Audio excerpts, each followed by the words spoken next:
Hi friends, ಹಳ್ಳಿ ಜೀವನ ವ್ಲಾಗ್ಗೆ ಸ್ವಾಗತ. ನಮ್ಮ ಮನೆ ಇವತ್ತು ನಾಟಿ ಕೋಳಿ ಸಾಂಬಾರು. ಊರ ಕಡೆ ಎಲ್ಲ ನಾಟಿ ಕೋಳಿ ಸಾಕ್ತಾರೆ, ಹಾಗೆ ನಮ್ಮ ಮನೆಯಲ್ಲೂ ನಾಟಿ ಕೋಳಿ ಸಾಕಿದ್ವಿ. ಸಂಕ್ರಾಂತಿ ಹಬ್ಬದ ಆದಮೇಲೆ ನಾವು ನಾಟಿ ಕೋಳಿ ಕೂದು ಸಾಂಬಾರು ಮಾಡಿದ್ವಿ. ನಮ್ಮ ಮನೇಲಿ ಯಾವ ಸ್ಟೈಲಲ್ಲಿ ಸಾಂಬಾರು ಮಾಡ್ತೀವಿ ನೋಡಿ. ನಿಮ್ಗೆ ಇಷ್ಟ ಆದರೆ ನೀವು ಮಾಡ್ಕೊಂಡು ತಿನ್ನಿ. ಹಾಗೆ ನನ್ನ ಚಾನಲ್ ಇಷ್ಟ ಆದರೆ ಸಬ್ಸ್ಕ್ರೈಬ್ ಮಾಡಿ, ಸಪೋರ್ಟ್ ಮಾಡಿ ಪ್ಲೀಸ್. ನೋಡಿ, ಸ್ವಲ್ಪ ಕಾಯಿ, ಸ್ವಲ್ಪ ಕಾಯಿ ಜಾಸ್ತಿ ಹಾಕ್ಬೇಡಿ, ಸಾಂಬಾರು ಚೆನ್ನಾಗಾಗಲ್ಲ. ನೆಕ್ಸ್ಟು ಬೆಳ್ಳುಳ್ಳಿ, ಈರುಳ್ಳಿ, ಚಕ್ಕೆ, ಲವಂಗ, ಕೊತ್ತಂಬರಿ ಸೊಪ್ಪು, ಮೂರೇ ಇಷ್ಟೇ. ಜಾಸ್ತಿ ಐಟಮ್ ಹಾಕಿ ಮಸಾಲೆ ಸಾಂಬಾರು ಮಾಡಿದ್ರೆ ಸಾಂಬಾರು ಚೆನ್ನಾಗಾಗಲ್ಲ. ಇದು ಪೌಡರು, ಎಲ್ಲರ ಮನೇಲೂ ಮಟನ್ ಸಾಂಬಾರು ಪೌಡ್ರು ಮಾಡಿ ಇಟ್ಕೊಂಡಿರ್ತಾರೆ. ಮಾಡಲಿಲ್ಲ ಅಂದರೆ ಕಮೆಂಟ್ಸ್ ಮಾಡಿ, ಯಾವ ಥರ ಮಾಡೋದು ಅಂತ ತೋರಿಸ್ತೀನಿ. ತೆಂಗಿನಕಾಯಿ ರುಬ್ಬಿಡ್ತಾಯಿದ್ದೀನಿ. ತುಂಬ ನುಣ್ಣಗೆ ಅಂದರೆ ತುಂಬ ನುಣ್ಣಗಾಗಿರಬೇಕು, ನೀಟಾಗಿ. ಹಿಂಗಂದರೆ ತೆಂಗಿನಕಾಯಿ ತರಿ ಸಿಗಬಾರ್ದು, ಆ ಥರ ತುಂಬ ನುಣ್ಣಗೆ ತುಂಬಬೇಕು, ಚೆನ್ನಾಗಿರುತ್ತೆ. ತುಂಬ ನುಣ್ಣಗೆ ರುಬ್ಬಿದ್ರೆ ತುಂಬ ಚೆನ್ನಾಗಿರುತ್ತೆ. ರುಬ್ಬಿಟ್ಕೊಂಡು ನೆಕ್ಸ್ಟು ಮಸಾಲೆ ಎಲ್ಲ ಅದಕ್ಕೆ ಹಾಕ್ಕೊಂಡು ರುಬ್ಬೋದು. ಎಷ್ಟೋ ಮನೆಯಲ್ಲಿ ಇದಿಷ್ಟೇ ಮಾತ್ರ ಮಸಾಲೆ ರುಬ್ಬಿ ಒಗ್ಗರಣೆಗೆ ಹಾಕ್ತಾರೆ, ಆದರೆ ನಮ್ಮ ಮನೇಲಿ ಆ ಥರ ಮಾಡಲ್ಲ. ನಾವು ಮಸಾಲೆಗೆ ಸ್ವಲ್ಪ ಖಾರದ ಪುಡಿ ಹಾಕಿ ತುಂಬ ನುಣ್ಣಗೆ ರುಬ್ಕೊಂಡು ಇಟ್ಕೊತೀವಿ. ಅದು ಮಸಾಲೆ ಗ್ರೀನ್ ಮಸಾಲೆ ಅಂತಾರೆ, ಅದೇ ಗ್ರೀನ್ ಮಸಾಲೆ ಅಂತಾರೆ. ಆದರೆ ನಾವು ಖಾರದ ಪುಡಿ ಹಾಕಿ ರುಬ್ಬೋದ್ರಿಂದ ಸಾಂಬಾರು ತುಂಬ ಚೆನ್ನಾಗಿರುತ್ತೆ ಟೇಸ್ಟು. ನೆಕ್ಸ್ಟ್ ನಾನು ನಮ್ಮ ಮನೆಯವರಿಬ್ಬರೂ ನಾಟಿ ಕೋಳಿನ ಕುಯ್ದು ಕಟ್ ಮಾಡೋಣ ಅಂತ ರೆಡಿ ಮಾಡಿದ್ವಿ. ಯಾಕಂದರೆ ನಮ್ಮ ಮಗ ಹಾಸ್ಟೆಲ್ಗೆ ಹೋಗ್ತಿದ್ದಾನೆ, ಹಂಗಾಗಿ ಮಾಡೋಣ ಅಂತ. ನಮ್ಮ ಮನೇಲಿ ಇದ್ದಿದ್ದು ನಾಟಿ ಕೋಳಿ ತುಂಬ ಸಣ್ಣದು, ಪರವಾಗಿಲ್ಲ, ಇರೋದ್ರಲ್ಲೇ ಟೇಸ್ಟ್ ಚೆನ್ನಾಗಿರುತ್ತೆ ಅಂತ. ಈಗ ಫಾರಮ್ ಕೋಳಿಗೆಲ್ಲ ನೀವೇ ನೋಡ್ತಿರ್ತೀರ, ಈಗಿನ ಫಾರಮ್ ಕೋಳಿಗೆ ಪ್ರತಿಯೊಂದು ಕೋಳಿಗೂ ಇಂಜೆಕ್ಷನ್ ಮಾಡಿರ್ತಾರೆ. ಅದ್ರ ತಿನ್ನೋದ್ರಿಂದ ಹೆಲ್ತ್ ಹಾಳಾಗ್ತಿದೆ, ಮಕ್ಳುಗಳಿಗೂ ಹೆಲ್ತ್ ಹಾಳಾಗ್ತಿದೆ. ದಯವಿಟ್ಟು ಸ್ವಲ್ಪ ಕಂಟ್ರೋಲ್ ಮಾಡಿ. ತಿನ್ನಿ, ಬೇಡ ಅಂತನಲ್ಲ, ಎಷ್ಟು ಬೇಕು ಅಷ್ಟು ಮಾತ್ರ ತಿನ್ನಿ, ಜಾಸ್ತಿ ಯೂಸ್ ಮಾಡಬೇಡಿ. ಆದಷ್ಟು ನಾಟಿ ಕೋಳಿ ತೊಗೊಂಬಂದು ಯೂಸ್ ಮಾಡಿ. 10 kg ತಿನ್ನೋದನ್ನ ಇನ್ನು 1 kg ತಿನ್ನಿ, ಹೆಲ್ತ್ ಚೆನ್ನಾಗಿರುತ್ತೆ. ಈಗಿನ ಸಿಟಿ ಕಡೆಯೂ ಎಲ್ಲ ಕಡೆಯೂ ನಾಟಿ ಕೋಳಿ ತುಂಬ ಸಿಕ್ಕುತ್ತೆ. ಎಷ್ಟು ಸಿಕ್ಕುತ್ತೆ ನೋಡೇ ಇರ್ತೀರ ನೀವು. ಫಾರಮ್ ಕೋಳಿ ತಿನ್ನೋ ಬದಲು ಫಿಶ್ ತಿನ್ನಿ, ಹೆಲ್ತ್ಗೆ ಒಳ್ಳೆಯದು. ನಾಟಿ ಕೋಳಿ ತಿಂದರೆ ಅದು ಒಳ್ಳೆಯದು, ತುಂಬ ಟೇಸ್ಟ್ ಚೆನ್ನಾಗಿರುತ್ತೆ. ನೋಡಿ, ನಮ್ಮ ಮನೆಯವರು ಕಟ್ ಮಾಡಿ ಬ್ಲೆಡ್ಡೆಲ್ಲ ಒಂದು ಪ್ಲೇಟ್ಗೆ ಹಾಕ್ತಿದ್ದಾರೆ. ನಮ್ಮ ಮನೆಯವರೇ ನಾಟಿ ಕೋಳಿ ಕಟ್ ಮಾಡೋದು. ಸ್ವಲ್ಪ ವಾಯ್ಸ್ ಆ ಕಡೆ ಈ ಕಡೆ ಸೌಂಡ್ಸ್ ಬರ್ತಿದೆ, ಅಡ್ಜಸ್ಟ್ ಮಾಡ್ಕೊಳ್ಳಿ. ಯಾಕಂದರೆ ನಾನು ವಾಯ್ಸ್ ಕೊಡ್ತಿರೋದು ಬೆಳಗ್ಗೆ ಇರೋದ್ರಿಂದ ತುಂಬ ಸೌಂಡು ಜಾಸ್ತಿ ಆಗಿದೆ. ಯಾಕಂದರೆ ತೋಟದ ಕೆಲಸ ಇತ್ತು, ಹಂಗಾಗಿ ನನಗೆ ಟೈಮ್ ಸಿಕ್ಕಲಿಲ್ಲ. ಅದಕ್ಕೆ ಈಗ ಮಾಡ್ತಾಯಿದ್ದೀನಿ, ವೀಡಿಯೋಗೆ ವಾಯ್ಸ್ ಕೊಡ್ತಾಯಿದ್ದೀನಿ. ನೋಡಿ, ಕಟ್ ಮಾಡಾಯಿತು ಕೋಳಿನ.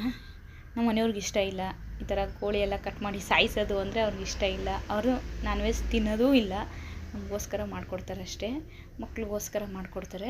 ಮಾಡ್ತಾಯಿದ್ದೀವಿ, ರೆಡಿ ಮಾಡ್ತಾಯಿದ್ದೀನಿ. ನೋಡಿ, ಬಿಸಿ ನೀರು ಕಾಯಿಸಿಟ್ಕೊಂಡಿದ್ದೆ, ಬಕೆಟ್ಗೆ ಹಾಕಿದ್ದೀನಿ. ಬಿಸಿ ಬಿಸಿ ಇದ್ದಷ್ಟು ಪುಕ್ಕಾರಕ್ಕೆ ಎಲ್ಲ ನೀಟಾಗಿ ಬಂದುಬಿಡುತ್ತೆ ಬೇಗ. ಸಿಟಿಯಲ್ಲೆಲ್ಲ ಏನು ಮಾಡ್ತೀರಾ, ಕಟ್ ಮಾಡಿಸ್ಕೊಬಂದು ಇಟ್ಕೊತೀರಾ. ಆದರೆ ಹಳ್ಳಿಗಳೆಲ್ಲ ಹಂಗಲ್ಲ, ಅವರೇ ಸಾಕಿರ್ತೀವಲ್ಲ, ಹಾಗಾಗಿ ಮನೆಯಲ್ಲೇ ಕಟ್ ಮಾಡೋದು ಕಲ್ತ್ಕೊಂಡಿರ್ತೀವಿ. ನಾನು ಕಟ್ ಮಾಡ್ತೀನಿ, ನಮ್ಮ ಮನೆಯವರು ಕಟ್ ಮಾಡ್ತಾರೆ. ಆದರೆ ನನಗಿಂತ ತುಂಬ ಚೆನ್ನಾಗಿ ನಮ್ಮ ಮನೆಯವ್ರು ಕಟ್ ಮಾಡ್ತಾರೆ. ನೀವು ನೋಡ್ತಾ ಇರ್ಬೋದು. ನೋಡಿ, ಅಲ್ಲಿ ಎಲ್ಲ ನೀಟಾಗಿ ತೆಗಿತಿದ್ದಾರೆ ಪುಕ್ಕ ಎಲ್ಲ. ತುಂಬ ಸಣ್ಣ ಕೋಳಿ, ಆದರೆ ಎಳ್ಸ್ಕೋಳಿ ತುಂಬ ಟೇಸ್ಟ್ ಇರುತ್ತೆ. ನಾಟಿ ಕೋಳಿಲಂತೂ ಮೊಟ್ಟೆ ಕೋಳಿ ಅಂತ ಬರುತ್ತೆ, ಅಂದರೆ ಆ ಮೊಟ್ಟೆ ಇಡೋ ಟೈಮ್ ಬಂದಾಗ ಕೋಳಿ ಕಟ್ ಮಾಡ್ಕೊ ತಿನ್ನೋದ್ರಿಂದ ತುಂಬ ಚೆನ್ನಾಗಿರುತ್ತೆ. ನಮ್ಮ ಮನೆಯವ್ರು ನೋಡಿ, ಕುಕ್ಕೂರಕ್ಕೆ ಎಲ್ಲ ತೆಗೆದು ಬರ್ನ್ ಮಾಡ್ತಿದ್ದಾರೆ, ಬೆಂಕಿ ಹಾಕಿ ಸುಡ್ತಾಯಿದ್ದಾರೆ. ಅದು ಯಾಕೋ ಒಲೆ ಕೆಟ್ಟೋಯ್ತು. ನಮ್ಮ ಮನೆಯವ್ರು ಬೈತಾಯಿದ್ರು, ನಿನ್ಗೆ ಒಲೆ ಅಣ್ಸೋಕ್ಕೂ ಬರಲ್ವಲ್ಲ, ಇನ್ನೇನು ಕಲ್ತಿದ್ಯಾ ಅಂತ. ನೋಡಿ, ಆಮೇಲೆ ಅಣಿಸ್ಕೊಂಡು ತಿರ್ಗಾ ಅವರೇ ಅಣಿಸ್ಕೊಂಡ್ರು. ಆಮೇಲೆ ನೋಡಿ, ಬೆಂಕಿ ಹಾಕಿದ್ದೀವಿ, ಬೇಯ್ತೈತೆ. ನಮ್ಮ ಮನೆ ಚಿಕನ್, ಗ್ರಿಲ್ ಚಿಕನ್ ಅಂತಾರಲ್ಲ, ಹಾಗೆ ಗ್ರಿಲ್ ಚಿಕನ್ ಮಾಡ್ತಾರೆ ನಮ್ಮ ಮನೆಯವರು. ಎಲ್ಲ ಗ್ರಿಲ್ ಚಿಕನ್ ತಂತಿ ಮೇಲೆ ಹಾಕ್ಬಿಟ್ಟು ಬೆಂಕಿ ಹಾಕ್ತಾರೆ. ನಾವು ಕಟ್ ಮಾಡೋಕ್ಕೆ ಬೆಂಕಿ ಹಾಕಿದ್ದೀವಿ. ನೋಡಿ, ಸಂಕ್ರಾಂತಿ ಹಬ್ಬದಲ್ಲಿ ಎಲ್ಲ ಕಡೆ ಹೊರಗಡೆ ಬೆಂಕಿ ಹಾಕ್ತಾರೆ, ಆದರೂ ನಾವು ಮನೆ ಒಳಗಡೆ ಬೆಂಕಿ ಹಾಕ್ಬಿಟ್ಟಿದ್ದೀವಿ ಅಷ್ಟೇ. ನಮ್ಮ ಕೊಟ್ಟಿಗೆಲೇ ನಾವು ಕಟ್ ಮಾಡೋದು. ನಾವು ಯಾವಾಗ್ಲೂ ಮನೆ ಒಳಗೇ ಕಟ್ ಮಾಡೋದು. ನಮ್ಮದು ಹೊರ್ಗಡೆ ಇದೆ, ಬಟ್ಟೆ ಎಲ್ಲ ಒಗಿತೀವಿ. ಆ ಜಾಗದಲ್ಲಿ ನಮ್ಮ ಮನೆಯವರು ಎಲ್ಲ ಕ್ಲೀನ್ ಮಾಡಿಕೊಡ್ತಿದ್ದಾರೆ, ತುಂಬ ನೀಟಾಗಿ ಕ್ಲೀನ್ ಮಾಡಿಕೊಡ್ತಾರೆ ನಮ್ಮ ಮನೆಯವರು. ನಮ್ಮ ಮನೇಲಿ ಯಾವಾಗಲೂ ಅಷ್ಟೇ ಕ್ಲೀನ್ ಮಾಡೋದ್ರಲ್ಲಿ ಎತ್ತಿದ ಕೈ ನಮ್ಮ ಮನೆಯವ್ರು ಮಾತ್ರ ಯಾವಾಗ್ಲೂ. ನೋಡಿ, ಕಟ್ ಮಾಡಿಕೊಟ್ರು. ನೆಕ್ಸ್ಟ್ ಸಾಂಬಾರು ಹೆಂಗೆ ಮಾಡೋದು ಅಂತ ತೋರಿಸ್ತೀನಿ ನಾನು. ನೋಡಿ, ನೆಕ್ಸ್ಟು ಪಾತ್ರೆ ಕಾಯಕ್ಕೆ ಇಟ್ಟಿದ್ದೀನಿ. ನೋಡಿ, ನಮ್ಮ ಪಾತ್ರೆ ಹೆಂಗಿದೆ ಅಂತ ಯೋಚನೆ ಮಾಡಿಬಿಡಿ. ಸ್ವಲ್ಪ ಕಲರ್ ಹಂಗೇ, ಯಾಕಂದರೆ ಹಳೆ ಪಾತ್ರೆ ಆಗಿರೋದ್ರಿಂದ ಹಂಗೆ ಕಾಣಿಸ್ತಿದೆ ಅಷ್ಟೇ. ಎಣ್ಣೆ ಬಿಟ್ಟು ಈರುಳ್ಳಿ ಹಾಕ್ತೆ. ಎಣ್ಣೆ ಕಾದ್ಮೇಲೆ ಈರುಳ್ಳಿ ಹಾಕಿದ್ರೆ ತುಂಬ ಚೆನ್ನಾಗಿರುತ್ತೆ, ಸ್ಮೆಲ್ ಚೆನ್ನಾಗಿ ಬರುತ್ತೆ. ಸ್ವಲ್ಪ ಕಲರ್ ಚೇಂಜ್ ಆಗಬೇಕು ಈರುಳ್ಳಿದು. ನಾಟಿ ಕೋಳಿ ಸಾಂಬಾರು ಜಾಸ್ತಿ ಎಲ್ಲರೂ ನಾಟಿ ಕೋಳಿ ಸಾಂಬಾರು ಕುಕ್ಕರ್ಗೆ ಹಾಕ್ತೀರ. ದಯವಿಟ್ಟು ಯಾರು ಕುಕ್ಕರ್ಗೆ ಹಾಕ್ಬೇಡಿ, ಸಾಂಬಾರು ಚೆನ್ನಾಗಾಗಲ್ಲ. ತಪ್ಪಲೆಲ್ಲೇ ಮಾಡಿ.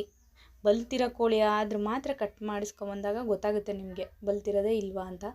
ಅವಾಗ ಮಾತ್ರ ಕುಕ್ಕರ್ಗೆ ಹಾಕಿ. ಜಾಸ್ತಿ ಆಲ್ಮೋಸ್ಟ್ ಕುಕ್ಕರ್ಗೆ ಹಾಕ್ಬೇಡಿ, ಚೆನ್ನಾಗಾಗಲ್ಲ.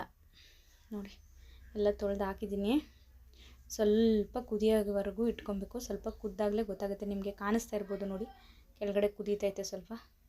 ಅದು ನೀರೆಲ್ಲ ಬಿಟ್ಕೊತದೆ. ನೀರೆಲ್ಲ ಬಿಟ್ಕೊಂಡ್ಮೇಲೆ ಸ್ವಲ್ಪ ಅರಿಶಿನ ಹಾಕಬೇಕು. ಚಿಕನ್ ಸ್ವಲ್ಪ ಕುದಿಬೇಕು. ಚೆನ್ನಾಗಿ ಕುದಿದ್ರೆ ಎಲ್ಲ ಸ್ವಲ್ಪ ಬಿಟ್ಕೊಂಡಂಗೆ ಆಗುತ್ತೆ. ನೀರೆಲ್ಲ ಬಿಟ್ಕೊಂಡು ಎಲ್ಲ ಸುಂಡೋಕ್ಕೆ ಸ್ಟಾರ್ಟ್ ಆಗುತ್ತೆ. ಹಂಗೆ ಸ್ವಲ್ಪ ಸಾಲ್ಟ್ ಹಾಕಬೇಕು. ನಾನು ಈ ವಿಡಿಯೋದಲ್ಲಿ ಇಲ್ಲ ಅನಿಸುತ್ತೆ, ತೋರಿಸಿಲ್ಲ ಅನಿಸುತ್ತೆ. ಸ್ವಲ್ಪ ಸಾಲ್ಟ್ ಹಾಕಿ, ಇಲ್ಲ ಹಾಕಿದ್ದೀನಿ, ತೋರಿಸ್ತೀನಿ ಮುಂದೆ. ಸ್ವಲ್ಪ ಸಾಲ್ಟ್ ಹಾಕೋದ್ರಿಂದ ಸ್ವಲ್ಪ ಚಿಕನ್ಗೆ ನೀರು ಬಿಟ್ಕೊಳ್ಳೋದೆಲ್ಲ ಕಮ್ಮಿ ಆಗುತ್ತೆ. ಚಿಕನ್ ಸ್ಮೆಲ್ಲೆಲ್ಲ ಹೋಗುತ್ತೆ. ಚಿಕನ್ ಚೆನ್ನಾಗಾಗುತ್ತೆ, ಸ್ಮೆಲ್ ಚೆನ್ನಾಗಿ ಬರುತ್ತೆ. ಆಮೇಲೆ ನೋಡ್ತಾ ಇರ್ಬೋದು ನೀವು, ಚೆನ್ನಾಗಿ ಕುದಿಬೇಕು. ಸ್ವಲ್ಪ ಕುದಿದ್ಮೇಲೆ ನೋಡಿ ನೀರೆಲ್ಲ ಸುಂಡಿದೆ ಅಷ್ಟು ನೋಡಿ ಚಿಕನ್ ಒಳಗೆ. ಆವಾಗಲೇ ನೀರು ಕಾಣಿಸ್ತೈತೆ. ಈಗ ಚಿಕನ್ ಒಳಗೆ ನೀರಿಲ್ಲ. ಬೇಗ ಈಸಿಯಾಗಿ ಮಾಡ್ಕೊಬೋದು ಚಿಕನ್ ಸಾಂಬಾರನ್ನ. ನಾಟಿ ಕೋಳಿ ಸಾಂಬಾರು ನಮ್ಮ ಮನೇಲಿ ಯಾವಾಗಲೂ ನಾವು ಇದೇ ಥರ ಮಾಡೋದು. ನಮ್ಮತ್ತೆ ತುಂಬ ಚೆನ್ನಾಗಿ ಮಾಡ್ತಾರೆ. ಸದ್ಯಕ್ಕೆ ಅವರಿಲ್ಲ, ನಾನೇ ಮಾಡ್ತಿದ್ದೀನಿ. ನೋಡಿ ಕಾಣಿಸ್ತಿದೆ ಎಷ್ಟು ಹೊಗೆ ಬರ್ತಿದೆ ಅಂತ. ಈ ಥರ ಕುದಿಯೋಕ್ಕೆ ಸ್ಟಾರ್ಟ್ ಆದಮೇಲೆ ಏನು ಮಾಡಬೇಕು ಅಂದರೆ, ನಾವು ಮಸಾಲೆ ಇಟ್ಕೊಂಡಿದ್ವಲ್ಲ, ಖಾರದ ಪುಡಿ ಹಾಕಿ ರುಬ್ಬಿದ್ವಲ್ಲ, ಆ ಮಸಾಲೆ ಅದರೊಳಗಡೆಗೆ ಹಾಕಬೇಕು. ಅದರೊಳಗಡೆಗೆ ಹಾಕಬೇಕು ಮಸಾಲೆನ. ನೀರೆಲ್ಲ ಸುಂಡಿದೆ ನೋಡಿ. ನೋಡಿ ಹಾಕಿದ್ದೀನಿ ಮಸಾಲೆನ. ಈಗ ತೋರಿಸ್ತೀನಿ ಜಾರಲ್ಲಿ ಹಾಕ್ತಿರೋದು. ಹಾಕಿದ್ದೀನಿ ಮಸಾಲೆನ. ಆ ಥರ ಹಾಕೋದ್ರಿಂದ ಚೆನ್ನಾಗಿರುತ್ತೆ. ಫಸ್ಟ್ ಅದು ಹಾಕಿ ಕುದಿಯೋಕ್ಕೆ ಬಿಡಬೇಕು ಜಾಸ್ತಿ ಹೊತ್ತು. ಯಾಕಂದರೆ ಎಷ್ಟೋ ಜನ ಏನು ಮಾಡ್ತಾರೆ, ಎರಡು ಒಟ್ಟಿಗೆ ರುಬ್ಬಿಟ್ಟು ಒಗ್ಗರಣೆಗೆ ಹಾಕ್ಬಿಡ್ತಾರೆ. ಆವಾಗ ಟೇಸ್ಟ್ ಸಿಕ್ಕಲ್ಲ ನಾಟಿ ಕೋಳಿ ಸಾಂಬಾರು. ಮಾಡಾಗ ಈ ಥರ ಮಾಡಿ ಕಾಯಿ ಹಾಕೋದ್ರಿಂದ ತುಂಬ ಚೆನ್ನಾಗಿರುತ್ತೆ. ನೋಡಿ ಕುದೀತೈತೆ. ಇದು ಬೇಗ ಚಿಕನ್ನು ಬೇಯುತ್ತೆ, ಜೊತೆಗೆ ಏನಂದರೆ ಸಾಂಬಾರು ಚೆನ್ನಾಗಿರುತ್ತೆ. ನೋಡಿ ಚೆನ್ನಾಗಿ ಕುದ್ದಾದ್ಮೇಲೆ ಕಾಯಿ ಹಾಕಬೇಕು. ಸ್ವಲ್ಪ ಚಿಕನ್ ಬೇಯಬೇಕು, ಒಂದು ಸ್ವಲ್ಪ ಬೇಯೋದ್ರಿಂದ ತುಂಬ ಚೆನ್ನಾಗಿರುತ್ತೆ. ಬೆಂದಾಯಿತು ಅಂದರೆ, ಕಾಯಿ ಹಾಕ್ತು ಅಂದರೆ ಸ್ವಲ್ಪ ಹೊತ್ತು ಒಂದು ಕುದಿ 2 ಕುದಿ ಬಂತು ಅಂದರೆ ಸಾಂಬಾರು ರೆಡಿ ಆಗುತ್ತೆ. ಈಗ ಸ್ವಲ್ಪ ಟೇಸ್ಟ್ ಮಾಡಿ ಸಾಲ್ಟ್ ಬೇಕು ಅಂದರೆ ಸಾಲ್ಟ್ ಹಾಕೊಬೋದು. ಸಾಲ್ಟ್ ಹಾಕೊಂಡ್ರೆ ತುಂಬ ಚೆನ್ನಾಗಿರುತ್ತೆ. ನಮ್ಮ ಮನೆ ಚಿಕನ್ ಸಾಂಬಾರು ನಾವು ಹಿಂಗೆ ಮಾಡೋದು. ನಾಟಿ ಕೋಳಿ ಸಾಂಬಾರು ನೋಡಿ ಹಿಂಗಿದೆ. ನನ್ನ ವಿಡಿಯೋ ಇಷ್ಟ ಆದರೆ ಲೈಕ್ ಮಾಡಿ, ಸಬ್ಸ್ಕ್ರೈಬ್ ಮಾಡಿ. Thank you.